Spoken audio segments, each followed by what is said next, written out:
Hello hi అండి, welcome to Godavari ముచ్చట్లండి. ఈరోజు కోరుమాగే పచ్చడి ఎలా పెట్టాలో చూపిస్తున్నాను చూడండి. స్టవ్ వెలిగించి ఆయిల్ వేసానండి. సన్ఫ్లవర్ వేడిశనగ నూనె వేసాను కళాయిలో. ఇప్పుడు చూడండి, ఎల్లుల్లిపై పచ్చెనపప్పు, జీలకర్ర, సాయి మినపప్పు, కరివేపాకు, ఎండుమిర్చి వేసి అందులో చిటికెడు పసుపు వేసానండి.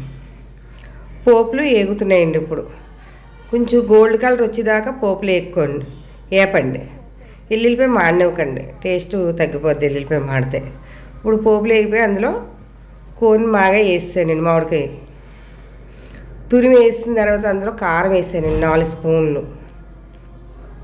స్పూన్లు కారం వేసిన తర్వాత సాల్ట్ 2 స్పూన్లు వేసానండి.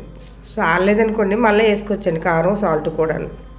ఇప్పుడు అది అటు ఇటు కలుపుతున్నానండి బాగాను. ఇప్పుడు ఉప్పు కారం అన్నీ ఒకసారి సరి చూసుకోండి, సరిపోయలేదో చూసుకున్న తర్వాత గాజు సీసాలో స్టోర్ చేసి